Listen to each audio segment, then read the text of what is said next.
Ja, Dekle obljubljeno soncu ni samo zbirka zgodb, v kateri imajo glavno vlogo pogumne odraščajoče punce, je tudi oda žanru čudežne pravljice, kjer stvari potekajo tako hitro in vratolomno, da te čisto posrkajo. Kako pa se zgodbe odvijajo, Vita? Povej!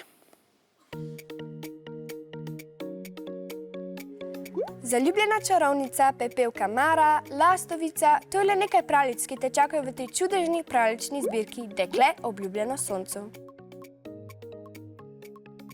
Ja, predvsem dekleta, ampak to ne pomeni, da je ta knjiga samo za punce. V njej se pojavijo tudi volkovi, plemiči, kralji, paseglavci in še druge zverine. Ni zastonj ta zbirka tudi za odrasle.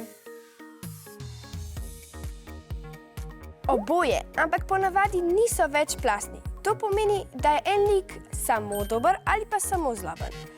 Ampak tega ne smemo razumeti dobesedno. Prisluhnite avtorici Špeli, kaj pravi o tem. V resnici treba gledati pravljice malo bolj kompleksno. Tista dobra lepotica, ki je glavna junakinja pravljice, zares obstaja in se izkaže v svoji dobroti, zato ker ob njej stojita dve zlobni sestri ali pa zlobna mačeha, ki udejanjata njene bolj temne vidike. In tako lahko gledamo ob množini te junake in skupaj so to, kar ljudje v resnici smo. Ker so večinoma iz 19. stoletja, se veliko zgodb vrti okoli tega, s kom se bo junakinja poročila. Ampak običajno pri tem sploh ni imela izbire.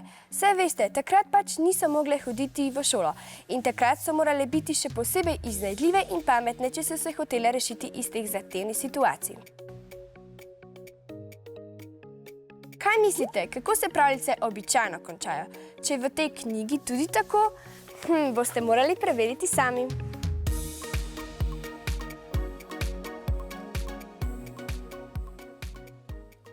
Hvala lepa, zdaj pa vprašanje. Ekipi, kako so pravljični liki povezani z resničnimi osebami? A. Pravljični liki prikazujejo ločitev resničnih ljudi na dobre in slabe. B. Posamezen pravljični lik odraža celoten značaj resnične osebe. C. Skupek pravljičnih likov prikazuje kompleksnost resnične osebe. Ali D. Med resničnimi osebami in pravljičnimi liki ni povezave. Aha, kaj ste odgovorili? Rumeni stavijo na odgovor C. Skupek pravljičnih likov prikazuje kompleksnost resnične osebe, vijoličasti pa na odgovor A.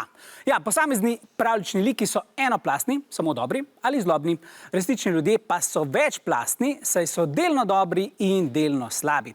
Značaj resničnih ljudi zato lahko razumemo šele kot kombinacijo različnih likov. Pravilen je odgovor C, ki je 5 točk prinesel Rumeni.